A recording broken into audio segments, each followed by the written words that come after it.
சரவண பவ. உருவாய் அருவாய் உளதாய் இலதாய் மறுவாய் மலராய் மணியாய் ஒளியாய் கருவாய் உயிராய் கதியாய் விதியாய் குருவாய் வருவாய் அருள்வாய் குகனே. அன்பர்கள் அனைவருக்கும் வணக்கம். நான் ஆதித்ய சோனலக்ஷ்மி பேசுகிறேன். இந்த பதிவு சிறப்பான பதிவு அப்படின்னு சொல்லலாம். கர்மக்காரகன் சனி பகவான் பயிற்சியாக போகிறாரு. மார்ச் 29 பயிற்சியாகி அவர் 2.5 வருடங்கள் ஒரு ராசியில் இருப்பார். ஏன்னா அதிக நாள் இருக்கக்கூடியவர் நம்ம சனீஸ்வர பகவான் தான். அவர் ஜூன் 2027 வரை அந்த இடத்துல தான் நம்மளுக்கு கும்பத்திலிருந்து மீனத்திற்கு சென்று அமர்ந்தவர். இந்த இடைப்பட்ட காலங்கள் அந்த இடத்துல தான் நம்மளுக்கு இருந்து பலாபலன்களை தரவிருக்கிறார். விதியை நிர்ணயிப்பவர், கர்மக்காரகன் அப்படின்னு அவரை நம்ம ரொம்ப சொல்கிறோம். அதை தாண்டி அவரை பார்க்கும்போது எல்லாருக்கும் ஒரு அச்சம். ஏன் இந்த அச்சம் அப்படின்னு பார்த்தோம்னா, இவரை பார்த்து நம்ம அச்சப்பட வேண்டியதே கிடையாது. நம்ம பார்த்து அச்சப்பட வேண்டியதெல்லாம் யாருன்னா, சாயா கிரகங்கள்னு சொல்லக்கூடிய ராகு கேதுக்கள். அவங்க தான் பிக் பாஸ், நம்ம இயக்கக்கூடியவர்கள். ஒவ்வொரு 1.5 வருடமும் நம்மளுக்கு எல்லாத்தையும் மற்ற 7 கிரகங்களும் கொடுக்காத அவங்க பிடுங்கி வாங்கி செஞ்சுட்டு போயிடுவாங்க. அதே போல் நம்ம என்ன தப்பு பண்ணுறோம், ஒவ்வொரு நொடியும் 24x7 நம்ம பிக் பாஸ் தான். விஜய் டிவி பிக் பாஸ் தான். ஓட முடியாது, ஒளிய முடியாது, எல்லா இடத்துலையும் கேமரா தான் நம்மளுக்கு. நம்ம நினச்சிக்குவோம். நான் நிறைய பதிவுகளில் இதை ஏன் உங்களுக்கு நினைவூட்டுறேன், மறுபடியும் சொல்கிறேன்னா, எப்பயாவது ஒரு தடவை நமக்கு ஞாபகம் நம்ம கவனமாக நடந்துக்குவோம் இல்லையா? அதனால் ஏற்கனவே இருக்கிற கர்மாவால் தான் நம்ம பிறந்து இவ்வளோ கஷ்டப்படுறோம். இனி வரக்கூடிய காலங்களில் நம்ம எப்படி பக்குவமாக ஒரு இறை வழிபாட்டோடு, ஒரு இறை மார்க்கத்தோடு, ஒரு நேர்மறை சிந்தனைகளோடு, நம்ம அன்புணர்வோடு, அதே போல் நன்றி உணர்வோடு நம்ம நடக்கும்போது நமக்கு எல்லாமே ப்ளஸ் ஆர் மைனஸ் எல்லாமே நம்ம சரிசமமாக பாவித்து பக்குவமாக கடந்துடுவோம். போதும், இந்த கர்மாவை இந்த ஜென்மத்தில் அனுபவித்தது போதும். இனி வரக்கூடிய அடுத்த பிறவிலையாவது நம்ம ஒரு நிம்மதியான வாழ்க்கை வாழணுன்றதுக்கு தான் இந்த இன்ட்ரோலே நான் உங்களுக்கு இவ்வளோ பெரிய விளக்கம் கொடுக்குறேன். அன்பர்கள் அனைவரும் இந்த சனீஸ்வர பகவான் பயிற்சியாகி 12 ராசிக்கும் சிறப்பான பலாபலன்களை தரவிருக்கிறார். ஏன்னா ஒரு 6 ராசி ரொம்ப அருமையாக இருக்கும். ஒரு 6 ராசி கொஞ்சம் கவனமாக நடந்துக்கணும். எப்படிலாம் நம்ம கவனமாக நடந்துக்கலாம், இதை எப்படி நம்ம டேக்கிள் பண்ணிட்டு போகிறது? ஏன்னா சனீஸ்வர பகவானை பொறுத்த வரைக்கும் அவரை மாதிரி நன்மையை தரக்கூடியவரும் இல்லை. அவரை மாதிரி ஒரு கொடுங்கோல் அப்படின்னு சொல்லுவோம் இல்லையா, ஒரு ஹிட்லரை பார்த்துருக்குறோம். நான் அதே போல் நம்ம மகாபாரதத்தில் நமக்கு 2 கேரக்டர் இருக்கு இல்லையா, ஒன்று தர்மர், ஒன்று துரியோதனன். அந்த மாதிரி 2 கேரக்டருமே அவர் பார்த்துருப்பார். அப்போ சனி கொடுத்தால் தடுப்பவர் எவர்? நல்லதும் அதுவே, கெட்டதும் அதுவே. அவர் எப்படி இருக்கார்? அவர் திரிகோணத்தில் வந்தாலும் சரி, கேந்திரத்தில் வந்தாலும் சரி, இல்லை மற்ற இடங்களில் வந்தாலும் சரி, 3 கேட்டகரி, 1 5 9, 1 4 7 10, நம்மளுக்கு 3 6 8 12 இந்த இடங்கள்லாம் வந்தால் நம்ம எப்படி இருக்கணும்? அப்போ 1 5 9 வந்தால் நம்மையும் யாருக்காக வாழ்கிறோமோ நம்ம குலத்தையுமே பாதிக்கும். கேந்திரத்தில் வரும்பொழுது நம்மளுடைய வாழ்வாதாரத்தையே பாதிக்கும். நம்ம யாரை ரொம்ப இது பண்ணுறோமோ அந்த உறவுகளை, அதே போல் நம்மளுக்கு பொருளாதார வகையில் நம்மளை ரொம்ப அன்றாட ஒரு வாழ்க்கையை லீட் பண்ணுறதுக்கு ரொம்ப ஸ்ட்ரகிள் பண்ணுவோம். அடுத்த மற்ற இடங்களில் இருக்கும்பொழுது நம்ம மற்றவங்களோட மிங்கிள் பண்ணி போகிறதையும் மற்றவர்களிடம் நம்மளுக்கு கிடைக்கக்கூடிய விஷயங்களையும் நம்மளுக்கு தடுக்கும். அப்படின்னு இப்படிலாம் நிறைய விஷயங்கள் இருக்குது. இதை தாண்டி இந்த சனீஸ்வர பகவான் வெறும் இதை மட்டும் நம்ம அப்படியே பிளைண்டாக பார்க்கக்கூடாது. அவர் யாரோட தொடர்பில் இருக்கிறாரு, அவர் எப்படி இருக்கிறாரு, அதை வைத்துத்தான் மற்ற பலன்களை, நம்ம பிறப்பு ஜாதகம் தான் நம்மளுக்கு முழுமையான துல்லியமான பலன்களை கொடுக்கும். அப்போ இப்போ பிளேஸ் ஆகக்கூடிய கும்பத்திலிருந்து அவருடைய மூல திரிகோணம் பலம் பெற்ற வீட்டிலேருந்து கால சக்கரத்தின் 11லேருந்து 12க்கு போகக்கூடிய சனி உலகளாவிய அளவில் மிகப்பெரிய மாற்றங்களை ஏற்படுத்துவார். அதை இயற்கை சீற்றங்கள்லேருந்து, உலக பேரழிவுகள்லேருந்து, அதே போல் நாடுகளுக்கு ஏற்படக்கூடிய பிரச்சனைகளில் இருந்து, நம்மளுடைய சாதாரண மனிதனின் வாழ்வாதாரத்திலிருந்து, அரசியலிருந்து, அதே போல் நம்ம சமூகத்தில் ஏற்படக்கூடிய அனைத்து விதமான மாற்றங்களுக்கும் காரணகர்த்தா அவரே தான். அதை பற்றி நம்ம பதிவுகளில் தெளிவாக காணலாம். பதிவை முழுமையாக கேளுங்க. இதில் சொல்லியிருக்கின்ற இறை வழிபாடு, அதே போல் எளிமையான ஒரு ஆன்மீக பரிகாரங்களை எல்லாம், வழிபாடு தான் பரிகாரம் சொல்வதை விட, பின்பற்றி உங்கள் வாழ்வை வளமாக்கி கொள்ளலாம். ரிஷபராசி ரிஷப லக்னத்திற்கான சனி பயிற்சிக்குரிய பலன்களை காணவிருக்கிறோம். ரிஷபராசிக்கு இந்த இடம் காலச்சக்கரத்தின் தனஸ்தானம், வாக்குஸ்தானம், குடும்பஸ்தானம். இதற்கு முழு பூரண சுபர் யோகர் யார் அப்படின்னு கேட்டிங்கன்னா நம்மளுடைய சனீஸ்வர பகவான் தான். அவர் எந்த இடத்துக்கு வராரு? சனீஸ்வர பகவான் 3, 6, 10, 11 இதெல்லாம் உபஜயஸ்தானங்கள். குறிப்பாக இந்த 11ஆம் இடத்திற்கு வரும்போது அவர் அளப்பிற்கரிய ரொம்ப பிடித்தமான இடம். வரும்போது நிறைய நன்மைகளை செய்வார். குறிப்பாக பிறப்பு ஜாதகத்திலே நம்மளுக்கு 11 சனி இருக்குது வச்சுக்கோங்க. நம்மளுடைய வாழ்நாளில் ஒரு நிறைவான காலத்தில் ஒரு அந்திம காலத்தில் நம்ம எல்லா ஒரு பொறுப்புகளையும் சிறப்பாக முடிச்சிட்டோம் அப்படின்ற ஒரு மனநிறைவை கொடுக்கக்கூடிய இடம். நம்முடைய ஃபுல்ஃபில் டிசைர்மெண்ட், நம்மளுடைய வாழ்நாள் ஆசைகள், நம்மளுடைய எண்ணங்கள், ஆழ்மன விருப்பங்கள், வெற்றிகள் இதையெல்லாம் குறிக்கக்கூடிய இடமே அந்த 11ஆம் இடம் தான். அதற்கு இந்த ரிஷப ராசி லக்னத்துக்கு உரிய 9, 10க்குரியவர் 9 நம்மளுடைய இறைவனுடைய அனுகிரகம், நம்மளை தேடி வரக்கூடிய பாக்கியங்கள், அதே போல் ஒரு ஆன்மீக வழிபாடு, ஒரு கௌரவ பதவி. யாருமே இல்லாமல், எலெக்ஷனே இல்லாமல் ஒருத்தர் ஒரு தலைவர் பதவி கொடுத்துறாங்களா, அந்த மாதிரி ஒரு கௌரவ பதவி, ஒரு பேர் புகழ் சிறப்பு, ஒரு நீண்ட தூர ஒரு பயணங்கள், இதெல்லாம் குறிக்கக்கூடியது. நம்மளுக்கு பாக்கியம், எந்த பாக்கியமும் ஒரு பாக்கியம் நிச்சயமாக கிடைக்க போகுது. அதுக்குரியவரும் அவர் தான். 10க்குரியவரும் அவர் தான். தர்ம கர்மாதிபதி யோகம், கர்மக்காரகன். ஒரு திருமணம் நடக்கணும், ஒரு குழந்தை பிறக்கணும், ஒரு வீடு கட்டணும், எல்லா கர்மங்களும் நம்ம கர்மன்னாலும் நம்ம வேறு ஒன்று போயிடக்கூடாது. நம்ம இந்த கர்ம காரியத்தை நினச்சிடக்கூடாது. அன்றாட டெய்லி ரொட்டீன் லைஃபே சிறப்பாக இருக்கிறதுக்கு இதற்கெல்லாம் உரிய ஒரு தொழிலை குறிக்கக்கூடியவர். நம்ம யார், நம்மளுடைய செயல்பாடு என்ன, நம்மளுடைய அடுத்த நகர்வு என்ன, அதை குறிப்பது தான் 10ஆம் பாவம். நம்மளுடைய கேரக்டர், நம்மளுடைய ஆட்டிடியூடு, நம்மளுடைய செயல்பாடு, நம்மளுடைய ஒரு செயல்திறன், நம்மளை ஒரு 10 பேருக்கு இன்னார்னு காட்டக்கூடியது. நம்ம ஒரு விசிட்டிங் கார்டு போட்டு ஒரு நீட்டுறோம், நமக்கு பின்னாடி இப்படி நிறைய ஒரு குறிப்பிடுற மாதிரி நம்ம ஒரு டிகிரியை போடுறோம், இல்லை ஒரு பொறுப்புகளை போடுறோம். அதான் சொல்லிட்டோம்ல, பதவி, பேர், புகழ், அங்கீகாரம், நம்மளுடைய செயல்பாடு, நம்மளுடைய அடுத்த நகர்வு அப்படின்னு அனைத்தையும் குறிக்கக்கூடியது அதுதான். சமுதாயத்தில் நீ எப்பேற்பட்டிருக்க, நீ என்ன மாதிரியான ஒரு பார்வையில் இருக்கிற, சமூக அந்தஸ்து என்ன, இதெல்லாம் குறிக்கக்கூடியது இந்த 10ஆம் இடம் தான். தொழில், உத்தியோகம் தான் புருஷ லட்சணம். இதையெல்லாம் குறிக்கக்கூடிய இடத்துல இருக்கக்கூடிய சனி இந்த 9, 10க்குடையவர் இப்போ 11 என்ற இடத்துல. நிறைய குடும்ப உயர்வுக்காக நாங்கள் காத்து கொண்டிருக்கிறோம். குடும்பத்தை அப்படி எடுத்துகிட்டு வந்துடணும், இப்படி எடுத்துகிட்டு வந்துடணும், ஒரு பொருளாதாரத்தில் மேம்படுத்தணும். ஏன்னா இவங்களை பொறுத்த வரைக்கும் இது சுக்கிரனுடைய வீடு அல்லவா. இவங்களுக்கு நிறைய ஒரு குடும்பத்து மேலே பற்று, அதே போல் குடும்பத்தை ஒரு முன்னுக்கு எடுத்துகிட்டு வரணும், அதே போல் குடும்ப உறுப்பினர்களை பார்த்துக்கணும், குடும்பத்தின் மேலே ஒரு அலாதி பிரியம், அதே போல் நல்லா ஒரு வாழணும், ஒரு லக்ஸுரியாக இருக்கணும், பணத்தின் மீது சேர்த்து வைக்கணும், பணத்தின் ஒரு ஈடுபாடு, அதுவும் அவங்களுக்கு கூட இருக்கணும், ஒரு நல்ல உறவுகள் இருக்கணும், குடும்பத்தையும் பார்த்துக்கணும் அப்படின்னு அனைத்தையும் எடுத்துகிட்டு போகிறாங்க. பெரும்பாலும் திருமண வாழ்க்கையை ஒரு அட்ஜஸ்ட் பண்ணி ஓட்டி கொண்டு போகிறவர்கள் இவர்கள் அப்படின்னு சொல்லலாம். இந்த காலகட்டம் உங்களுக்கு 11ல் இருக்கக்கூடிய சனி அதிர்ஷ்டத்தை உங்கள் கையில் அள்ளித்தரப்போகிறது அப்படின்னு சொல்லலாம். அப்போ அதிர்ஷ்டத்தை உங்கள் கையில் அள்ளித்தரப்போகிறதுனா அப்போ நீங்கள் சும்மாவே உட்காந்தா கிடச்சிருமா? கிடையாது. உழைப்பை அதிகப்படுத்தணும்.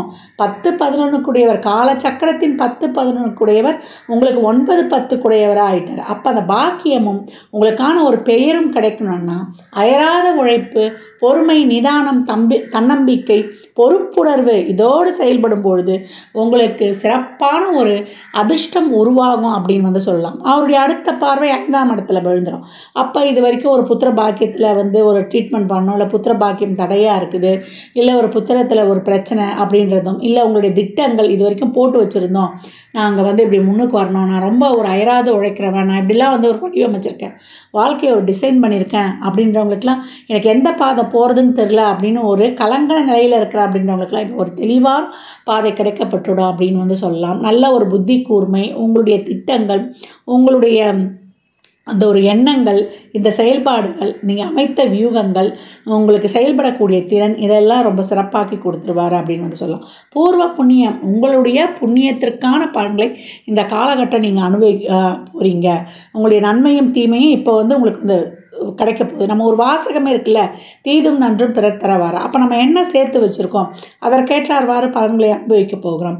அதற்கப்புறம் அவர் பார்க்கக்கூடிய இடம் 8ஆம் இடம் தான். 8ஆம் இடம் வந்து அசையா பொருட்களை சொத்து, நம்மளுக்கு ஒரு மூதாதையர் சொத்து இதெல்லாம் குறிக்க போகிறது. திடீர் அதிர்ஷ்டம் எதிர்பார்க்கல, இந்த நேரத்தில் இப்படிலாம் ஒரு எதிர்பார்க்காதெல்லாம் எடுத்து வாழ்க்கையில் ஒரு பெரிய ஒரு உயர்நிலைக்கு நீங்கள் வந்து நகரப் போகிறீங்க அப்படின்றது. நம்ம இவ்வளோ நாள் பட்ட வலி வேதனைக்கெல்லாம் நாம் ஒரு நல்ல ஒரு தீர்வு கிடைக்கிது. ஏன்னா குருவுமே பார்க்குறார். குரு உங்களை பொறுத்த வரைக்கும் 8-11 கூடையவர். அப்போ இந்த காலகட்டம் வந்து திடீர் அதிர்ஷ்டம், பட்ட அவமானங்களுக்கெல்லாம் ஒரு தீர்வு, அந்த கடங்காரன்ற பிரச்சனை தீர்வது, இதெல்லாம் வந்து ரொம்ப அருமையாகவே இருக்கும். வண்டி வாகன சேர்க்கை, அதே போல் பழச கொடுத்து புதுசை மாற்றுறது, நல்ல ஒரு விலை உயர்ந்த ஆடை ஆபரணங்கள், நல்ல உணவு நேரத்துக்கு சாப்பிட முடியல. இந்த ரிஷபராசியை பொறுத்த வரைக்கும் இவங்க சாப்பிட முடியாது. அடுத்தவங்களுக்காக ஏதாவது ஒன்று பண்ணும்போது தான் இவங்களுடைய சந்தோஷத்தை அனுபவிக்க முடியும். அந்த அளவுக்கு ஒரு ஒர்க்கு இருக்கும் இவங்களுக்கு. ஒரு வெளியில் போனால் கூட ஒரு வேலை விஷயமா போய் தான் இவங்களுடைய ஆசைகளை பூர்த்தி செய்து கொள்ளணும்.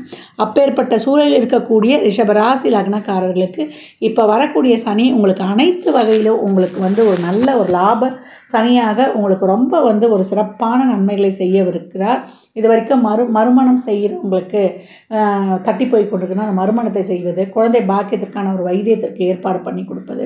நான் ஏற்கனவே சொன்ன மாதிரி தான் இந்த காலகட்டம் நல்ல வருமானம் இருக்கும் அப்படின்னு சொல்லலாம். லோனில் கூட கிடைக்கிறது. அதே போல் கேட்ட இடத்துல கேட்ட மாத்திரத்தில் உதவி கிடைப்பது, நீங்கள் யாருக்காவது உதவி பண்ணுவது, இப்படி வரக்கூடிய லாபத்தில் நம்ம ஒரு குறிப்பிட்ட பர்சன்டேஜ் வந்து நம்ம தான தர்மங்கள் பண்ணும்பொழுது இன்னும் வந்து உங்களுக்கு ரொம்ப சிறப்பான ஒரு நல்ல ஒரு பலன்களை வந்து நீங்கள் பெற்றுக்கொள்ளலாம். நிறைய எதில் வந்து ஒரு 2 விஷயத்தில் கவனமாக இருக்கணும். ஒரு வண்டி வாகனங்களை செல்லும் பொழுதும் அதே போல் ஒரு எதிர்ப்பாளரிடம் பழகும்போது கொஞ்சம் கவனமாக இருக்கணும்.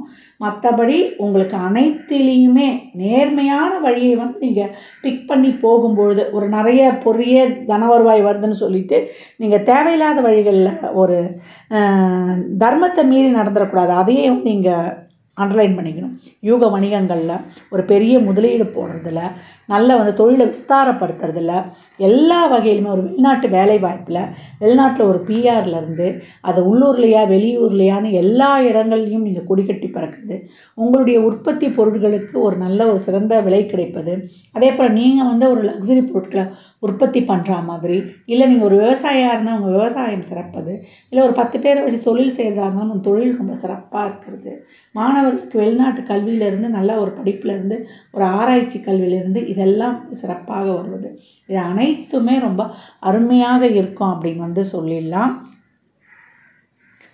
ரிஷபராசியை பொறுத்த வரைக்கும் இந்த சனி பயிற்சி உங்களுக்கு ஒரு ஜாக்பாட் அனைத்து வகையிலையும் அது நிறைய வந்து நீங்கள் கோசாலைகளுக்கு உதவி செய்வதும், அதே போல் சிவன் தலங்களுக்கு சென்று வழிபாடு பண்ணுவதும், சனிக்கிழமையில் மதியத்தில் நீங்கள் ஒரு அன்னதானம் பண்ணுவது, இல்லை நீங்கள் பிறந்த கிழமையில் பண்ணும்பொழுதும் உங்களுக்கு வந்து ரொம்ப சிறப்பான பலன்களை தரும். இதில் இருக்கக்கூடிய இந்த மிருகசீரிஷ நட்சத்திரம் வந்து நிறைய மாத பிறப்பு அன்று நீங்கள் வந்து ஒரு அன்னதானம் பண்ணும்பொழுது உங்களுக்கு மிக சிறப்பான பலன்களை வந்து நீங்கள் பெற்றுக்கொள்ளலாம். ஏன்னா கர்மாவின் நட்சத்திரம் அது. அவங்க வந்து இந்த காலகட்டம் வந்து ஒரு குழந்தை பாக்கியம் சம்மந்தப்பட்ட ஒரு விஷயங்கள் அவங்களுக்கு வந்து ஒரு பிரச்சனையாக இருக்கும். அதே போல் குழந்தை இருந்தாலுமே அதை வளர்க்குறதுக்கு அவங்க வந்து போராட வேண்டியது இருக்கும். அவங்கெல்லாம் எப்போவுமே அவங்க கர்மா நம்ம லைஃப்பில் வந்து ரொம்ப ஸ்ட்ரகிள் பண்ணி தான் அவங்க வருவாங்க இந்த மிருகசீரிஷம். அதனால் அவங்க வந்து இந்த காலகட்டம் ஒவ்வொரு மாத பிறப்பில் அன்னதானம் பண்ணுறதோ இல்லை சலுக்கிழமை பண்ணுறதும் ரொம்ப சிறப்பாக இருக்கும். ரோகிணிக்கு படிப்பில் ஏதாவது ஒரு தடை, அதே போல் ஒரு நரம்பு சம்மந்தப்பட்ட பிரச்சனை, அதே போல் ஒரு டிப்ரெஷன் ரொம்ப அதிகமாக இருக்கக்கூடியவர்கள் அவங்க இந்த காலத்துலேயும் அன்னதானம் பண்ணும்போது, ஏன்னா சூரியன் உங்கள் ராசியில் தான், சந்திரன் உங்களுடைய இதில் தான் உச்சமாகும். சந்திரனால வீட்டுக்கு வந்தவங்க முதல்ல சாப்பிட்டீங்களான்னு அவங்களுக்கு வயிறு குளிர நீங்கள் வந்து ஒரு உணவு கொடுத்துட்டாலே உங்களுடைய பிரச்சனைகள் சால்வ் அப்படின்னு வந்து சொல்லலாம். கார்த்திகை நட்சத்திரத்தில் இருக்கிறவங்க கொஞ்சம் கோபத்தை மட்டும் குறைச்சி கொள்ளுங்க. உங்களுடைய ஆரோக்கியத்தை கொஞ்சம் கூடுதலாக கவனித்து கொள்ளுங்கள். அதை மட்டும் செஞ்சிட்டாலே ரொம்ப சிறப்பு. மற்றபடி உங்களுக்கு எல்லா வகையிலையும் இந்த சனி பயிற்சி மிக அருமையான பலன்களை தர காத்து கொண்டிருக்கிறது. விரைந்து செயல்பட்டு நிறைவான பலன்களை பெற்றுக்கொள்ளுங்கள். இந்த பலன்கள்லாம் கோள்களின் கோச்சார நகர் வைத்து சொல்லப்பட்டிருக்கு. உங்கள் சுய ஜாதகத்தில் இப்போ என்ன தசாபுத்தி நடக்குது, அதை எதற்காக உங்களுக்கு ஊக்கப்படுத்துது, திருமணம், குழந்தை பாக்கியத்திற்கா இல்லை பொருளாதார முன்னேற்றத்திற்கா என்னும்போது உங்கள் சுய ஜாதகத்தை ஆய்வு செய்யும் போதே நம்ம தெளிவாக அறிந்து கொள்ள முடியும். பெண்கள் மிகப்பெரிய ஒரு தொழில் முனைவோராக வரக்கூடிய காலகட்டம் அப்படின்னு சொல்லலாம். உங்களுக்கு தான் இந்த பயிற்சி ரொம்ப அருமையாகவே இருக்கும். நல்லா ஒரு சின்னதாக நான் ஏற்கனவே சொல்லிட்டு தான் வரேன். சின்னதாக ஏதோ ஒன்று பண்ண ஆரம்பிப்பீங்க. ஒரு அழகு கலை, வீட்டில் சோப்பு ஷாம்பு தயாரிக்கிற மாதிரி, இல்லை ஒரு பியூட்டிஷியன் கோர்ஸ் பண்ணுவீங்க, அதை ஒரு ஸ்கூலாக ஆரம்பிச்சிருவீங்க, இல்லை ஒரு ஸ்கின் சம்மந்தப்பட்ட ஒரு டாக்டராக இருப்பீங்க, மருத்துவத்துறையில் இருப்பவர்களுக்கு, இல்லை ஒரு ஆசிரியர் துறையில் இருப்பவர்களுக்கு, ஒரு அழகு துறையில் இருப்பவர்களுக்கு, இல்லை சினி ஃபீல்டில் இருக்கிறவங்களுக்கு, எந்த துறையில் இருப்பவர்களுக்கும் நல்ல விருதுகள், அவார்டுகள் வாங்கி நீங்கள் இன்னார்னு உலகுக்கு காட்டக்கூடிய ஒரு சிறப்பான நேரம் ரிஷபத்திற்கு. விரைந்து வென்றிடுங்கள். நிறைவான பேர் புகழை பெற்றுக்கொள்வதற்கு என் மனமார்ந்த வாழ்த்துக்களை தெரிவித்துக் கொள்கிறேன்.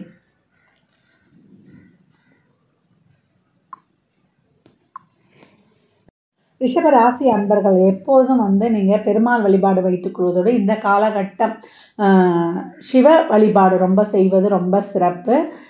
நீங்கள் பார்வதியோடு இருக்கக்கூடிய சிவனை, இல்லை பழங்காலத்து சிவஸ்தலங்களுக்கு சென்று வழிபடுது, உங்கள் ஊருக்கு அருகாமையில் இருக்கிறது, இல்லை பிரதோஷ நாட்களில் சென்று நீங்கள் சந்தனம் அதே போல் வில்வம் வாங்கி கொடுக்கும்பொழுது மிக அபரிமிதமான வளர்ச்சியை நீங்கள் காணலாம். அதே போல் தீபம் ஏற்றுவதற்கு நீங்கள் எண்ணெயும் வாங்கி கொடுக்கலாம். மிக அருமையான சிறப்பான பலன்களை கண்கூடாக காண இயலும். அண்டர்லைன் பண்ணிக்கோங்க. மாற்றுத்திறனாளிகளுக்கு, அதே போல் வாழ்வாதாரம் கீழ் மட்டத்தில் இருக்கிறவங்களுக்கு, துப்புரவு தொழிலாளர்களுக்கு, தூய்மை பணியாளர்கள் சொல்லணும். துப்புரவு சொல்கிறத விட அவங்க தூய்மை பணியாளர்கள் சொல்லணும். அவங்களுக்கு ஒரு வஸ்திர தானம், ஆடை தானம், அன்னதானம், இல்லை கீழ் மட்டத்தில் இருக்கிறவங்களுடைய வாழ்வாதாரம் முன்னேற்றுவதற்கு நீங்கள் செய்யும் போதெல்லாம் மிக சிறப்பான பலனை நீங்கள் பெற்றுக்கொள்ளலாம். 12 ராசியினருக்கும் இந்த சனி பெயர்ச்சி பலன்கள் சொல்லியிருக்குது.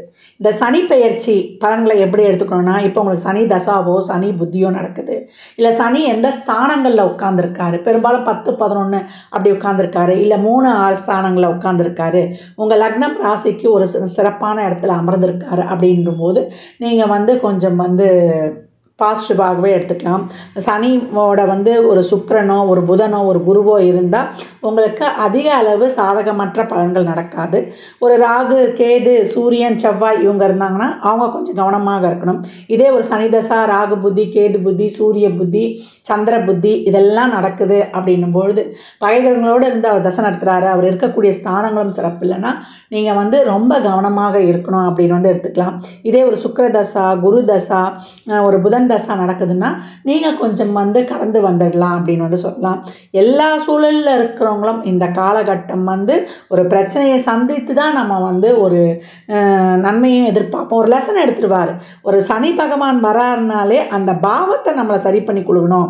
அப்போ நீங்கள் எதுலேயும் உங்களுக்கு பிரச்சனை இருக்கா, உங்கள் உடல் ஆரோக்கியத்தில் பிரச்சனை இருக்கா, இல்லை உங்கள் லைஃப்பில் பிரச்சனை இருக்கா, உங்கள் குடும்பத்தில் பிரச்சனை இருக்கா, உங்களுடைய உறவு முறையில் பிரச்சனை இருக்கா, நீங்கள் போகிற வழியில் உங்களுடைய சிந்தனையில் உங்கள் சிந்தனை தெளிவில்லாமல் இருக்கா, உங்கள் தொழிலில் பிரச்சனை இருக்கா, அதே போல் நீங்கள் சமூகத்துக்கக்கூடிய சமுதாயத்தில் இருக்கான்னு எல்லாத்துலேயும் இருக்கக்கூடிய பிரச்சனைகளை சுட்டி காட்டி அதை நீங்கள் இந்த காலகட்டம் அதை சரிப்படுத்தி கொள்வதற்காக தான் நம்மளுக்கு இவர் இந்த 7 சனி காலகட்டங்களில் வர்றாரு. இந்த கர்மாக்களை நம்ம அனுபவித்துடணும். இதை நம்ம அனுபவிக்கணும்னு வச்சுக்கோங்களேன். நான் ஏற்கனவே பதிவுகளை சொன்ன மாதிரி தான் அடுத்த ஜென்ரேஷனுக்கு நம்ம கடத்திடுவோம். இப்போ வரக்கூடிய இந்த 7 சனியில் நம்ம ஏன் கண்டு நடுங்குறோம், நம்ம என்னென்ன தப்பு பண்ணுறோம், ஒவ்வொரு வினாடியும் ஒவ்வொரு நொடியும் இந்த ஜென்மத்தில் பண்ணுறது அடுத்த ஜென்மத்தில் 2, 6, 10 வந்துடும். நம்ம போன ஜென்மத்தில் செய்தது தான் இந்த காலகட்டத்தில் 4, 8, 12 ஸ்தானங்களில் இருந்து நம்மளுக்கு பலன்களை கொடுக்க போகுது. அதனால் 7 சனி வந்துருச்சுன்னு யாரும் கவலைப்படவே வேண்டாம். அந்த மாதிரி சனி புத்தி தசா நடப்பவர்கள் மட்டுமே கொஞ்சம் அதிகப்படியாக கவனமாக இருக்கணுன்றதையும் சொன்ன பதிவுகளில் இருந்து தெரிந்து கொள்ளுங்கள். இந்த காலகட்டம் நிறைய சிவ வழிபாடு பண்ணுங்கள்.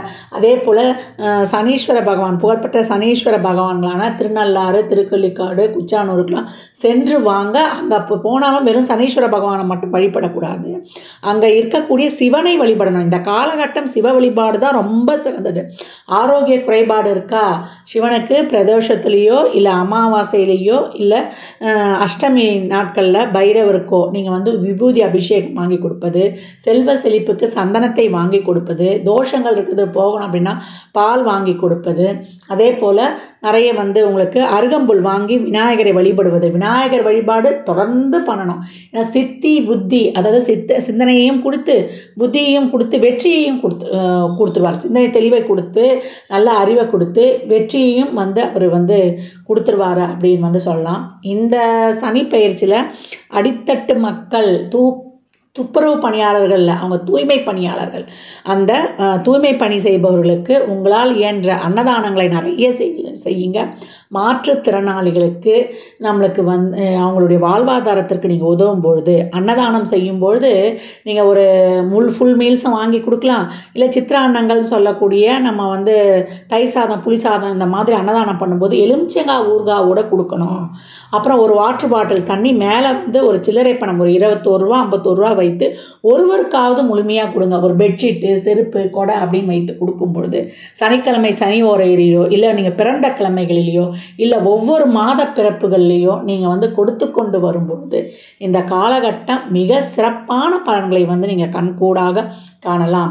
அதனால் அதே போல் நவகிரகத்தில் இருக்கக்கூடிய சனீஸ்வர பகவானை வந்து இந்த வெறும் நல்லெண்ணெய் தீபம் போட்டால் போதும். அது ஒரு 9 முறை வளம் வந்தால் போதும். இந்த ஆன்டி கிளாக் வைஸாக வளம் வர்றதெல்லாம் தயவு செய்து பண்ணவே பண்ணாதீங்க. இந்த கோச்சாரத்தில் சனி பயிற்சியால் நடக்கக்கூடிய பலன்களை சொல்லியிருக்கிறோம். இன்னும் வந்து துல்லியமான பலன்களில் வந்து இந்த தசாபுத்தி உங்களுக்கு இந்த சனி பயிற்சி உங்களுக்கு பொருளாதாரத்துக்காக சப்போர்ட் பண்ண போதா இல்லை உறவுகளுக்காக சப்போர்ட் பண்ண போதா என்பதெல்லாம் உங்கள் சுய ஜாதகத்தை அறிந்து கொள்ளும் போது மட்டுமே நாம் தெள்ள தெளிவாக அறிந்து கொள்ள முடியும். அதனால் 7.5 சனி வந்துருச்சு, நம்மளுக்கு வந்து அதில் வந்து விரைய சனி வந்துருச்சு, பாத சனி வந்துருச்சு, கண்ட சனி வந்துருச்சு, அர்த்தாஷ்டம சனி வந்துருச்சு, அஷ்டம சனி வந்துருச்சு அப்படின்னு பயப்பட வேண்டாம். சனி எந்த இடத்தில் இருந்தாலுமே அவரை சாதகமாக்கி கொள்ள இறைவனை வழிபடும் பொழுது மிக சிறப்பான பலன்களை நம்ம வந்து அனைவருமே பெற்றுக்கொள்ளலாம். பெரிய நெருப்பு யாருன்னு கேட்டிங்கன்னா சிவபெருமான். அவருடைய நெற்றிக்கண்ணிலிருந்து தோன்றிய அந்த நம்முடைய சின்ன நெருப்பான நம்முடைய முருகப்பெருமானையும் வழிபடும் பொழுது மிக சிறப்பான பலன்களை காணலாம். எவ்வளோக்கு எவ்வளோ கோயிலில் வந்து நீங்கள் எலுமிச்சம்பழத்தை ஒரு குங்குமம் ஒரு மஞ்சள் பேக்கெட்டோட தானமாக கொடுக்குறீங்களோ அதை அவ்வளோக்கு அவ்வளோ உங்களுடைய வாழ்க்கையில் மிகப்பெரிய வெற்றிகளை வந்து காணலாம். எலுமிச்சம்பழத்தை வந்து மாலையாலாம் கோர்த்து போட்டுறாதீங்க. எலுமிச்சம்பழத்தை மாலையாலாம் கோர்த்துட்டா அதுக்கு வந்து இப்போ இந்த பவரே போயிடும். அந்த மாதிரி போட்டு கொண்டு வாங்க. சாமிக்கிட்ட எலுமிச்சம்பழம் வச்சு உதிரியாக கொடுத்துருங்க. குலதெய்வ கோயிலில் போய் இந்த காலகட்டம் வழிபட்டு வருவது ரொம்ப சிறப்பு. மாதம் போய் வழிபட்டாலும் பரவாயில்ல. 33 எலுமிச்சம்பழத்தை ஒரு இப்போ சகப்பு துணியில் நல்லா மஞ்சள் தண்ணியில் கழுவிட்டு ஒரு சகப்பு துணியில் தொட்டு ஒரு எலுமிச்சம்பழத்தை எடுத்து வைத்து மூட்டை கட்டி உங்களுக்கு என்ன கோரிக்கையோ அவர்கிட்ட கொடுத்துட்டு வந்துடுங்க. ஒரு மஞ்சத்தூள் குங்குமம் பாக்கெட்டோட கொடுத்து கொண்டு வரும்பொழுது உங்கள் வாழ்க்கையில் மிகப்பெரிய வெற்றிகளை காணலாம். தனியாக நீங்கள் ஒரு 3 பழம் வச்சு வாங்கிட்டு வந்து ஒன்று உங்கள் கூடையே வைத்துக்கோங்க, ஒன்று ஜூஸ் போட்டு குடிச்சிருங்க, ஒன்று வந்து பூஜை அறையில் வைத்துக்கொள்ளுங்க. இதை வந்து வாய்ப்பு கிடைக்கும் போதெல்லாம் செய்து கொண்டே வரும்பொழுது அந்த எலுமிச்சம்பழம் பேக்கில் வைக்கிற எலுமிச்சம்பழம் காஞ்ச உடனே நீங்கள் இன்னொரு எலுமிச்சம்பழம் வச்சுக்கலாம். அது அழுகுது ஒரு கருப்பாகிடுதுமானா உங்கள்கிட்ட இருக்கிற அத்தனை கண்டிஷ்டியும் போயிடுச்சுன்ட்டு நீங்கள் வந்து தைரியமாக இருக்கலாம். நேரம் கிடைப்பவர்கள் திருவண்ணாமலை கிரிவலம் செல்வது ரொம்ப சிறப்பு. பௌர்ணமிக்கு தான் போகணும் அந்த கூட்டத்தில்னு கிடையாது. 24/7 365 நாளும் எப்போ நினைக்கிறீங்களோ தாராளமாக கிரிவலம் சென்று வரலாம். அது வந்து அமாவாசை பௌர்ணமி பிரதோஷம் அஷ்டமி நவமி பஞ்சமின்னு எல்லா நாட்கள்லையும் போகலான்னு சொல்லியாச்சு. சித்தர் ஜீவசமாதி வழிபாடு செய்வது, அங்கே போய் அமர்ந்து மெடிடேஷன் யோகா தியானம் தியானம் பண்ணுவது. யோகா வந்து நம்ம உடம்புக்கும் நல்லா புத்துணர்ச்சியை கொடுத்துரும். தினமும் பண்ணும்பொழுது டே டு டே நம்ம உடம்பை வந்து ஆக்டிவாக வச்சுக்கிறது. நான் ஏற்கனவே சொன்ன மாதிரி தான் எக்ஸசைஸு, அதே போல் உணவு பழக்க வழக்கத்தில் இயற்கை உணவுகளை சாப்பிடுவது, நல தமயந்தி படம் பார்ப்பது, ஹரிச்சந்திரா படம் பார்ப்பது, இல்லை அந்த கதைகளை கேட்பது. ஏன்னா 7.5 சனியினால தான் அவங்களுக்கு அந்த வந்து கதையே நடந்தது. இதெல்லாம் பார்க்க இதுவுமே வாழ்க்கைக்கு ஒரு டெக்னிக் ஆகிடும். 1 4 7 10 பிறப்பு ஜாதகத்தில் சனி இருக்குமா, இப்போ கோச்சாரத்தில் அப்படி வர்றவங்களுக்கும் ஜென்ம சனியாக இருக்கிறவங்களுக்கு, அர்த்தாஷ்டம சனியாக இருக்கவங்களுக்கு, கண்ட சனிகளாக இருக்கவங்களுக்கு, 10 சனி வரவர்களாக இருந்தாலும் இந்த கதைகளை படிப்பது பொதுவாக எப்போவுமே இந்த சரித்திர கதைகளை சனி தோஷம் இருக்குது சனி தசா புத்தியோ நடக்குதுன்றவங்க கூட பார்க்கும்பொழுது மிகப்பெரிய ரிலீஃப் கிடைக்கும். அதாவது மன அழுத்தம் நிறைய ஆகிடும், ஒரு பயம் வந்து பற்றிக்கொள்ளும். இதெல்லாம் நீங்குவதற்கு தான் இந்த செயல்பாடுகள்லாம் இதில் எல்லா விதமான செயல்பாடும் சொல்லியிருக்கிறேன். யார் யாரால் என்னென்ன முடியுமோ தாராளமாக பின்பற்றுங்க. வாரத்தில் ஒரு நாள் உங்கள் குழந்தை கிழமையில் எழுந்து நீங்கள் பிரம்ம முகூர்த்தத்தில் தீபம் போடுவீங்களோ, இல்லை 6 to 7 அந்த நாளில் வரக்கூடிய ஓரை, இப்போ ஞாயிற்றுக்கிழமைனா 6 to 7 சூரிய ஓரையாக வரும். அதே போல் 1 to 2 சூரிய ஓரையாக வரும். அதே போல் இரவு 8 to 9 அதே சூரிய ஓரையாக வரும். இல்லை அந்த ஓரையில் விளக்கு போடுறதோ, இல்லை 4 to 6 நித்திய பிரதோஷத்தில் விளக்கு போடுறதோ, தீபம் ஏற்றி வழிபடும் பொழுதும், அன்னதானங்கள் செய்யும் பொழுதும், இறைவனுடைய திருநாமங்களை கோளறு பதிகம் கேட்பது, அதே போல் அனுமன் சாலிசா, அதே போல் பைரவ அஷ்டகம், துர்கா அஷ்டகம், சத்ரு சமார திருசதி, இதெல்லாம் கேட்க கேட்க கேட்க உக்ர தெய்வங்களையும் காவல் தெய்வங்களையும் வழிபட வழிபட உங்களுக்கு அனைத்து விதமான பலன்களும் கிடைக்கப்பெறும் அப்படின்னு சொல்லலாம். பதிவு பெரிய பதிவாக தான் கொடுத்துருக்குறேன். இதை பொறுமையாக பாருங்கள். இதை பார்த்தீங்கன்னா எளிமையான செயல்பாடுகள் இதெல்லாம் நீங்கள் செய்ய செய்ய உங்கள் வாழ்க்கையில் மிகப்பெரிய முன்னேற்றங்களும் மாற்றங்களும் ஏற்றங்களும் எந்த கிரக பயிற்சியிலையும் நீங்கள் பெற்றுக்கொள்ளலாம்.